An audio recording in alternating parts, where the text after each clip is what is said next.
हमारे साथ senior advocate और वरिष्ठ कांग्रेस नेता केटीएस तुलसी जी मौजूद हैं। कई मुद्दों पर आज हम चर्चा करने के लिए सर के साथ बैठे हैं। सर, हाल ही में एक एडवाइजरी जारी की गई है केंद्रीय स्वास्थ्य मंत्रालय की तरफ से, मनसुख मांडविया की तरफ से, कि जो भारत जोड़ो आंदोलन है उसमें तमाम तरीके की चीज़ों को ध्यान में रखा जाए, तमाम तरीके के एहतियात बरते जाएँ। कांग्रेस पार्टी कैसे देख रही है? ये गाइडलाइन वगैरह तो जब कोविड ख़त्म हो गया तब से 6 महीने से ख़त्म है, मगर आज मंत्री जी जाग पड़े हैं। तो सवाल तो ये है कि जब इलेक्शन हो रही थी, हिमाचल में हुई, पंजाब में हुई, जब इलेक्शन गुजरात में हुई, तो कितने लोग थे वहाँ, और किसी एक ने भी, माननीय प्रधानमंत्री जी ने भी मास्क नहीं डाला था जी। और यहाँ पे लगता है कि घबरा गए। इतनी ज़बरदस्त रिस्पांस आई है जनता से कि बीजेपी अभी घबराहट में है। तो बीजेपी घबरा गई है भारत जोड़ो आंदोलन से, जितनी अपार संख्या में लोग जुड़ रहे हैं। तो इसके बाद क्या लग रहा है, क्या 2024 में भारत जोड़ो का कितना बड़ा इफेक्ट होगा और ब्रांड राहुल को किस तरीके से कांग्रेस पार्टी प्रेजेंट करने वाली है? Brand Rahul already he is residing in the hearts of people. Yes. उनके दिल में बसे हुए, तो इसी वजह से तो इनको इतना घबराहट है कि 24 में क्या होगा। सर, आप सुप्रीम कोर्ट के मामलों के बहुत जानकार हैं, लंबे समय से सुप्रीम कोर्ट को देखते हुए आ रहे हैं। हाल ही में एक मसला आया था चीफ इलेक्शन कमिश्नर और इलेक्शन कमिश्नर के अपॉइंटमेंट को लेकर के, तो तमाम सवालात भी खड़े हुए थे। अगर हम कोर्ट के पर्दे के पीछे देखें तो सरकार पर भी तमाम सवाल खड़े होते हैं, क्योंकि 2004 के बाद से अगर हम देखें तो कोई इलेक्शन कमिश्नर अपना पूरा टेन्योर 6 साल का कंप्लीट नहीं कर पाता है। अगर आप इस बारे में कुछ समझा पाएँ। ये जैसे जुडिशरी को इंडिपेंडेंस है, स्वतंत्रता है अपने काम करने, तो इसी तरह से इलेक्शन कमीशन भी होना चाहिए। जो भी इलेक्शन कमिश्नर नियुक्त होने हैं उनकी वाइडर कंसल्टेटिव कमेटी होनी चाहिए। वाइडर मतलब सिर्फ वो नहीं जो सत्ता में है, विरोधी भी, ऑपोजिशन वाले भी, उनको बुलाया जाए। और कम से कम ये कि जो पार्टीज़, मेजर पार्टीज़ हैं, उनका एक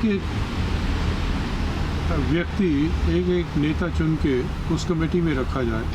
चीफ जस्टिस ऑफ इंडिया उसको प्रिजाइड ओवर करे, तो कुछ ये न्यूट्रलिटी आ सकती है। और हमें अगर हमने ये स्वतंत्रता भारत की मजबूत करनी है, तो कोई ना कोई इलेक्शन कमीशन के बारे में प्रोसीजर दूसरा ले डाउन होना चाहिए। मतलब कोलेजियम सिस्टम की जो बात कोर्ट कह रही है, उस पे आप भी कहीं ना कहीं तर्क दे रहे हैं अपना?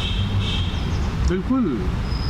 मैं तो इलेक्शन कमिश्नर जो है उसमें कमेटी जो है वो should be preside over by chief justice of India, क्योंकि चीफ जस्टिस ही एक सबसे ज़्यादा स्वतंत्र व्यक्ति हमेशा होंगे। तो इसलिए मैं समझता हूँ कि प्रोसेस ऑफ अपॉइंटमेंट में तब्दीली करने की आवश्यकता है। क्या अभी का जो प्रोसेस ऑफ अपॉइंटमेंट है उसमें किसी का हस्तक्षेप दिखाई देता है क्या, अगर आपके तरीके देखें? हस्तक्षेप दिखाई देता है। ऑपोजिशन की कंप्लेंट्स बिल्कुल वेस्ट पेपर में फेंक दी जाती हैं, कोई उनके ऊपर एक्शन नहीं होता। तो अगर ना भी हो तो बहुत बार ऐसा लगता है कि है, तो उसको भी दिमाग से हटाने की आवश्यकता है, क्योंकि लोगों का विश्वास स्थिर रहना चाहिए इलेक्शन प्रणाली में।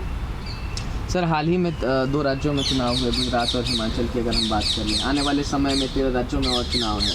कांग्रेस की स्थिति को किस प्रकार से देखते हैं? दिल्ली एमसीडी की अगर बात करें तो कांग्रेस तमाम प्रयासों के बावजूद भी, यही तो बात है, इसी से तो घबराहट है जी, क्योंकि ये यात्रा ने लाखों लोग, करोड़ों लोग इकट्ठे हुए, सारी रात बैठ के लोगों की इस इंतज़ार में कि हम उनको खाना खिलवाना है। और कितना बड़ा, मैं तो समझता हूँ कि दुनिया की सबसे बड़ी यात्रा होगी, लोगों के दिल में तसल्ली करने के लिए कि भाई आप सब कुछ कर सकते हैं, और देश ने अगर आगे बढ़ना है तो लोकतांत्रिक तरीके से चलना होगा। हम डिक्टेटोरियल नहीं हो सकते। सर अंतिम सवाल मेरा रहेगा, गुजरात की अगर बात कर लें तो 77 सीटें आई थी 2017 में कांग्रेस पार्टी की, इस बार 17 सीटें आई। हिमाचल प्रदेश की अगर हम बात करें तो लगभग ठीक ठाक सीटें आ गई, उससे बेहतर हो सकता था चूँकि एंटी इनकम्बेंसी और तमाम फैक्टर हिमाचल प्रदेश साइक्लिक है जी। कोई भी हमेशा के लिए नहीं आता है।